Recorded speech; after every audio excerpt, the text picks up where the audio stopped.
Along the coastline of Los Angeles County lies some of the most beautiful, popular, and glamorous beachfront in the entire nation.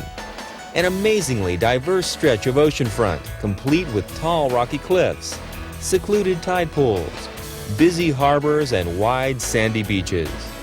For the millions of beachgoers who visit this coastline annually, these beaches present a world of recreational possibilities, from the fast-paced sports of surfing and volleyball to more sedate pursuits like sunbathing or strolling along the beach. In short, this beautiful oceanside environment has become the symbol of Southern California and those who live here. And while there are many different types of beaches here in Los Angeles County, they all have one thing in common, a condition rarely realized by the beach-going public, and yet it threatens to diminish the very usability of these fine beaches. A problem as large as it is small. Sand, or more precisely, the lack thereof. With every crashing wave along the shore, small amounts of sand like this are washed away from our beaches forever. And that's why beaches in Los Angeles County have come to rely on man-made methods for placing sand on the beach. In this program, we'll look at this situation. We'll examine the problems and solutions for maintaining sand on Los Angeles County beaches. We'll even witness the rebirth of a popular local beach threatened by sand loss. So come along as we discover how every day our beaches are becoming lost and found.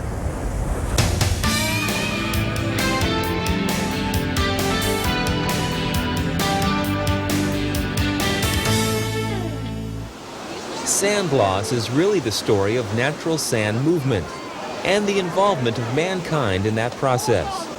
So to understand more, we must examine how common beach sand gets to our coast and why it never stays in one place for long, and what finally happens to this sand that we consider it lost. How does sand move up and down beaches? There are basically two ways that sand will move back and forth on a beach. Typically, we have waves bringing sand up and dropping it on a beach in periods of, let's say, less agitated water. Very commonly, we would expect this type of onshore movement of sand to take place during the summer months. In the winter months, when the storms are sending very energetic waves into this area, there's more of a turbulence created. There is a cutting out of sand grains and moving them below wave base and forming the bars.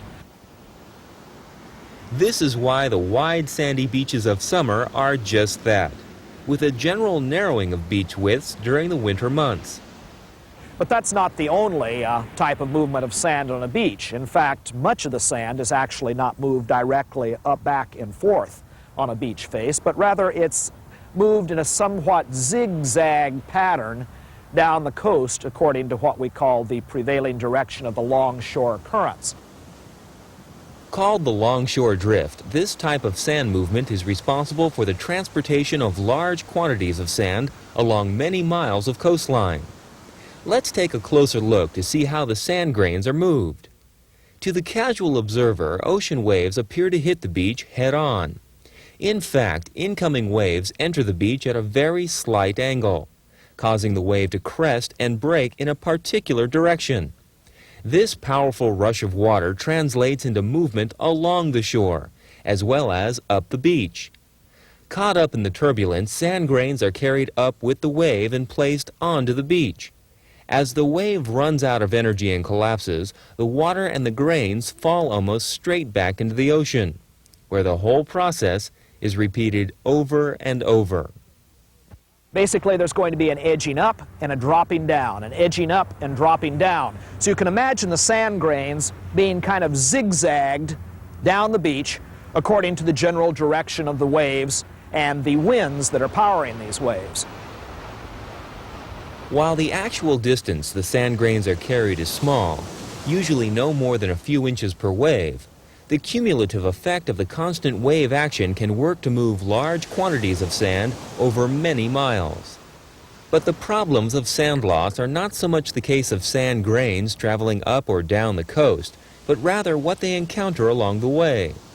Here we find the actual, but seldom seen, culprit of coastal beach sand loss.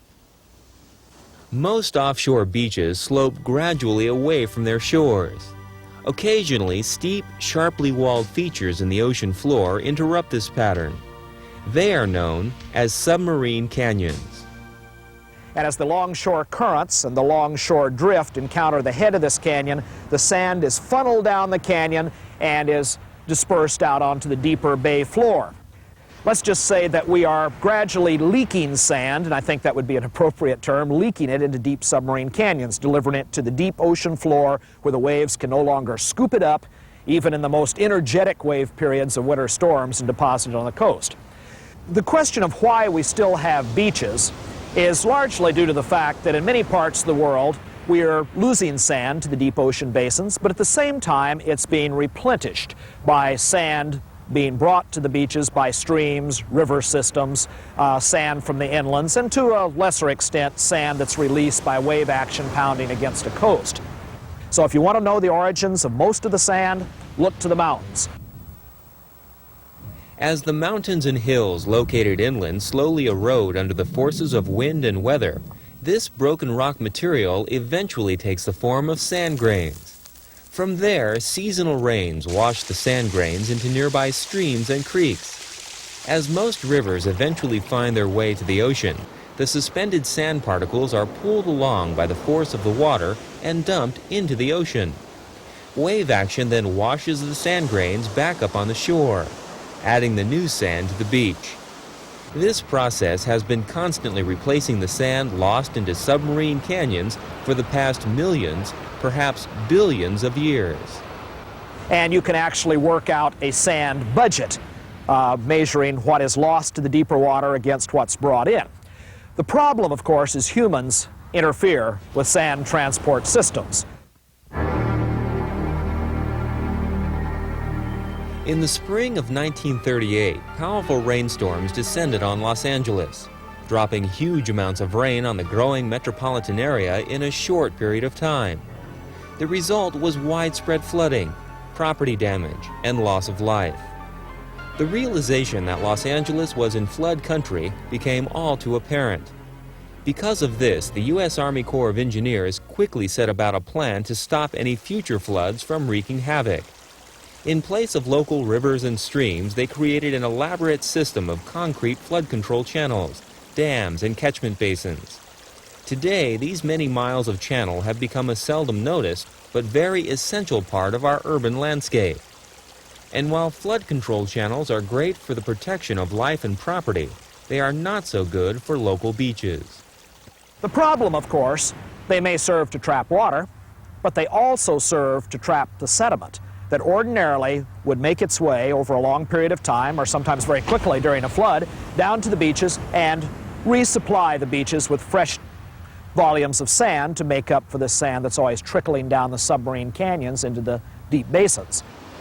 Suddenly, Los Angeles had a new dilemma. If the old method of supplying sand no longer worked, then the beaches would gradually disappear, leaving only tough coastal rocks and cliffs. Now, the beaches along Santa Monica Bay historically were relatively narrow, and that's because they never really got enough sand from all of the drainage. They never really got enough sand from all of the small creeks that drain into the coastal area.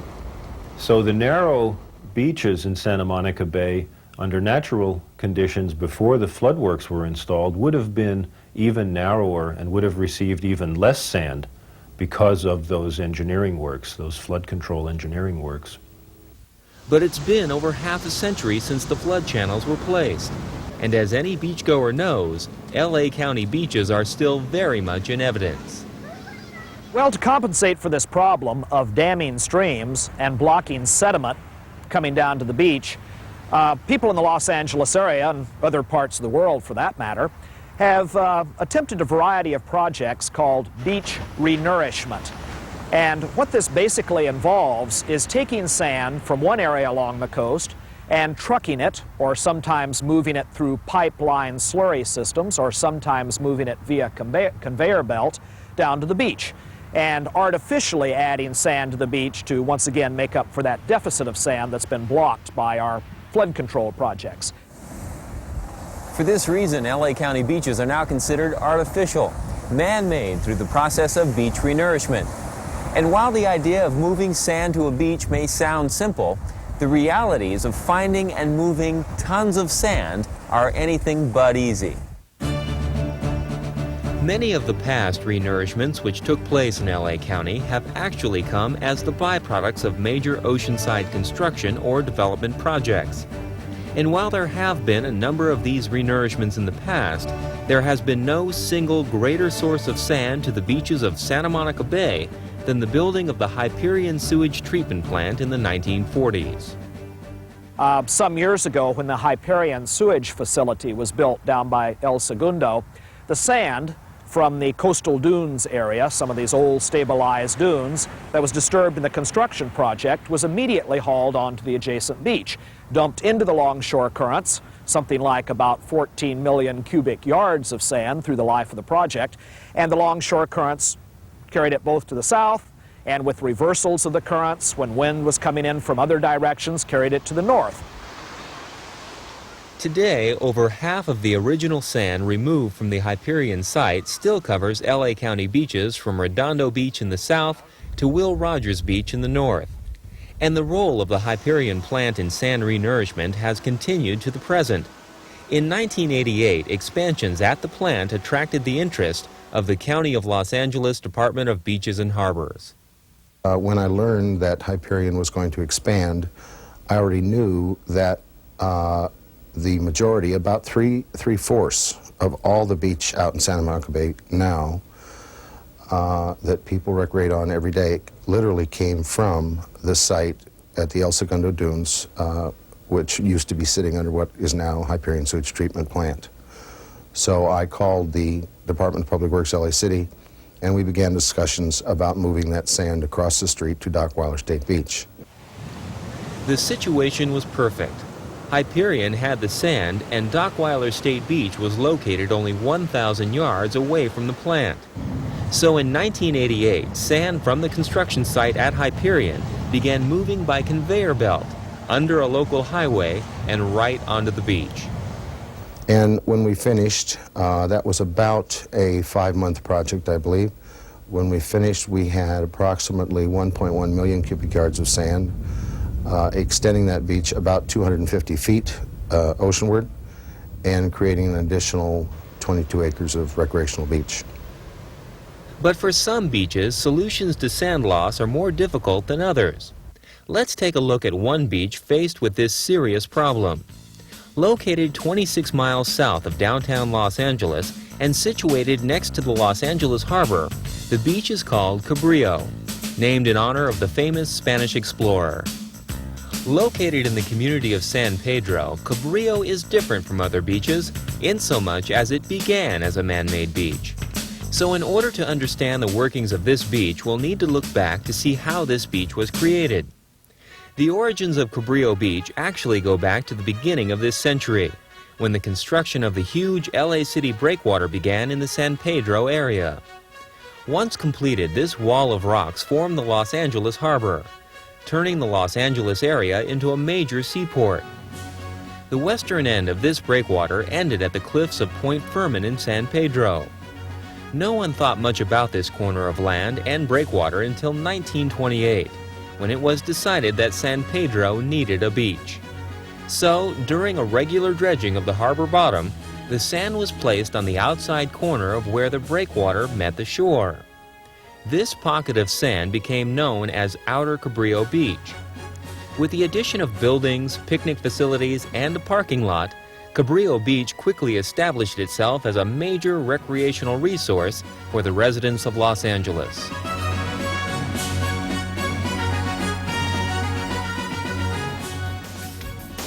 In modern times, Cabrillo Beach became one of the most utilized beaches in Los Angeles, receiving up to 12,000 visitors per day on weekends.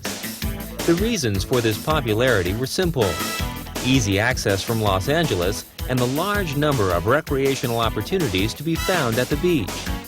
Not only was Cabrillo a classic sand, swim, and surf setting for local beachgoers, the area also had a large shaded picnic area, popular for family get-togethers and group meetings. There was also a set of seaside playground equipment for the beach's youngest visitors.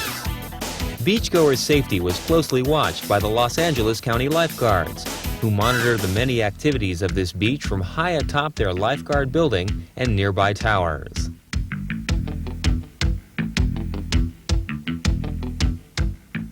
Cabrillo Beach has become synonymous with sailboarding in Los Angeles. Known to the locals as Hurricane Gulch, Cabrillo's situation to the coast leaves it unsheltered from the high ocean winds which cross the beach during the afternoons, a condition which almost guarantees fast rides and great sailing for LA's growing number of sailboarders.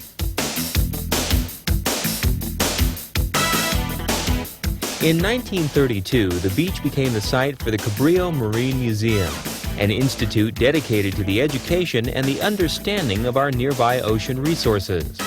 Although the museum was moved from its original building and relocated to a larger and more modern facility several hundred yards away, the beach still serves as an educational tool for thousands of LA youngsters. Field trips to the museum almost always include a walk across the beach for a hands-on lesson in marine life. Cabrillo Beach had also become an important reserve for local sea life. The rocky shore west of the beach became home to a small section of tide pools, and every spring the sands of Cabrillo Beach serve as the mating ground for grunion fish, who need the sandy shores to lay their eggs. A large bit of kelp offshore provides the local sea life with an important marine habitat. Sadly, the recreational and ecological importance of Cabrillo Beach was becoming overshadowed by the simple fact that the beach was slowly but surely eroding away. It is not a beach that, where it is located, it cannot be replenished by Mother Nature in a natural way. So once it was created by man, if we wanted to keep it there, we had to keep placing more sand on the beach as it eroded over the years. The cause of Cabrillo's sand loss was due to a deep water area at the southern tip of the beach. The combination of wave action and this sink served to pull away the sands of the beach and send it to the bottom of the trench. And while a special rock jetty designed to slow the transport of sand was placed south of the beach in 1963, Cabrillo continued to lose valuable sand at an estimated rate of 10,000 cubic yards per year. By 1991, 27 years since Cabrillo's last renourishment of harbor sand, beach widths ranged from 150 feet at the widest to non-existent in some areas. Already, the shortened shoreline had allowed past storm waves to cross the beach and damage buildings and parking lots. It would only be a matter of time before the remaining beach would disappear, leaving backshore facilities completely vulnerable to flooding and high tides. Sand loss would also mean an ecological tragedy for local grunion and other creatures who relied on the beach for their continued existence. In short, an important coastal resource was becoming useless, even hazardous to beachgoers and marine life. This dilemma did not go unnoticed by the Los Angeles County Department of Beaches and Harbors, the local agency responsible for the maintenance of Cabrillo Beach. But while the department's planning division became increasingly aware of the problem, an immediate solution could not be found until a combination of events and action by the department turned the sand loss situation around. Under a mandate from the Environmental Protection Agency to improve the waters of the Santa Monica Bay, the Hyperion Sewage Treatment Plant was gearing up construction on additional treatment facilities. A side result would be large quantities of displaced sand. As with the previous beach renourishments, this was too good to pass up. The sand had to be moved, which is the area where the new facilities will go, and construction had to start, and that opened the door for me to step in and say I'd like the sand and state where we'd like to put it. Like the historical beach renourishments of the 1940s and the more recent Dockweiler Beach renourishment of the late 1980s, Hyperion would again serve as the source of sand for a starving Los Angeles County beach. The amount of sand to be moved? 200,000 cubic yards. While much less sand than the Dockweiler State Beach renourishment, the operation would be no less difficult. It took a lot of thought because even though it was a smaller project, the logistics of getting the sand to Cabrillo were certainly horrendous when you consider moving this much sand 26 miles down a freeway as opposed to moving it across the street. But before a single new grain of sand could be dropped on the beach, a number of factors had to be examined. Best possible sand placement, effects of offshore currents on new sand, beach characteristics, water quality, even questions about beach aesthetics and recreation potential needed to be asked. In addition, we had an environmental problem to worry about, which was there is a kelp bed that sits right offshore, and that is literally the house for various forms of fishes and animals and so on and so forth.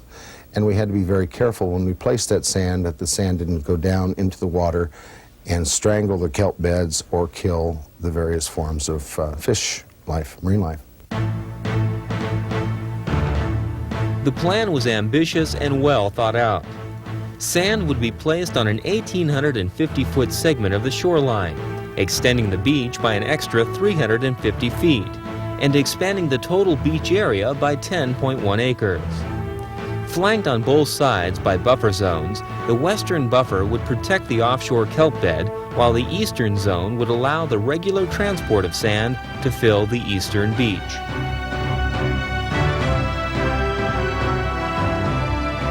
Plans in place, the trucks began to arrive. Each day, 285 trips were made from Hyperion to Cabrillo, with the arrival of 1 truck per minute. Each truck carried 20 cubic yards of sand, amounting to 6,000 cubic yards of new sand on the beach every workday. Delivery of the sand from truck to beach was made simple with a specially built road along the beach. Once over the correct spot, the drivers would open the bottom gates of their loaders, spilling the fresh sand onto the beach. In order to make room for the next truckload, each pile of new sand had to be quickly removed from the road and then placed along the beach. For this duty, bulldozers and scrapers were used, pulling and pushing load after load of fresh sand toward the ocean. Work progressed as time went on, and it seemed as though sunny days and clear weather would keep the trucks rolling on schedule. But 2 months into the project, something totally unexpected happened. High waves from a passing storm pulled large amounts of sand away from the point where the new sand had entered the ocean. Suddenly, the eastern part of the beach, which was not to receive any new sand except through years of gradual wave transport, found itself almost as wide as the central section. Where ocean waves had once touched a rock wall barrier, 50 feet of new beach now separated the wall from the ocean. There was also another unexpected result from these storm waves. Strong currents carried sand up and through gaps in the rock jetty and into the oceanside corner. Where once stood only the stone walls of the breaker, now sat a small beach. Called Outer Carrillo Beach A, the new little pocket beach was welcomed by the surprise project planners, since the sand offered an additional 100 feet of brand new recreational beach. Everybody's quite happy about it. As a matter of fact, they put a lifeguard tower out there, and people are using that beach as well as the other beach. So now what we have is the inside beach, the outside beach, and outside beach A.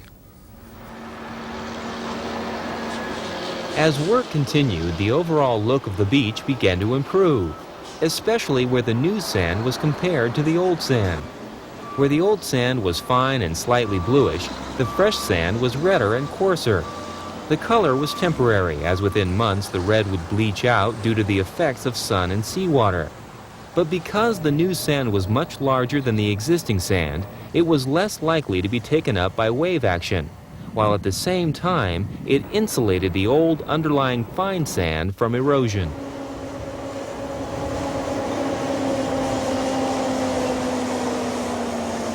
"31 workdays after the first load of sand was dropped on Cabrillo, the beach now had all the sand it would receive from the Hyperion sewage treatment plant. This part of the project completed, work began on the smaller touches of returning Cabrillo back into a recreational beach. As a final touch, a single line of shore parallel dune was placed on the back shore of the constructed berm to protect the beach facilities from wave-induced flooding and supply sand for any future emergency renourishments. The dune was gently sloped as not to obstruct the ocean view from the back shore of the beach. At last, bulldozers gone and the fencing removed, Cabrillo Beach was reopened to the public. A small dedication ceremony was held for the occasion and hosted by the people of the many departments involved in saving the beach. Some of the happiest participants of the renourishment were members of the local Polar Bear Club, some of whom had been swimming at Cabrillo since it was created. We couldn't even get into the water because there's so many rocks. Because of the tidal action and the rocks, it's just almost impossible to get through it sometime. But now with this sand here, it's covered up a lot of those rocks, and I think that we're far of the beneficiaries of something really good that this city and county have done for us. Cabrillo was now a fully rejuvenated beach, with enhanced recreational value and the ability to provide protection to its beach facilities. But we must remember there are no permanent victories in the arena of sand renourishment. Even the successes of Cabrillo Beach must be seen in a realistic light. Like before, the new sand will begin to fall down the coast, and someday, in the decades ahead, Cabrillo Beach will again need renourishing. And while Cabrillo Beach has been saved for a time, the problems of sand erosion at other LA County beaches presses on. At Las Tunas Beach near Malibu, the ocean has taken a major toll on this once proud beach. Stripped nearly bare of all sand and burdened with severely eroded and dangerous metal jetties, Las Tunas now waits, in line to receive the next supply of sand. So as the story of Cabrillo Beach comes to an end, the story of Las Tunas Beach is just beginning. If we let these beaches return to their natural condition, they'll be narrow and rocky, and that's what will happen if we don't continue to constructively interfere with the process and continue to supply volumes of sand to the shoreline to keep these beaches nice and wide. So the proper question is, how do we do that? How do we assemble the political and the social will and, as importantly, the money to continue to be able to supply these beaches with sand over the coming years? That's the big question. This concludes our look at the process of beach renourishment. As you've seen, the art of keeping sand on the beach requires people who not only have a special concern for the beach environment, but the skill and ingenuity to keep that environment safe and protected. The next time you're at the beach, think about all that goes into keeping that sand under your feet.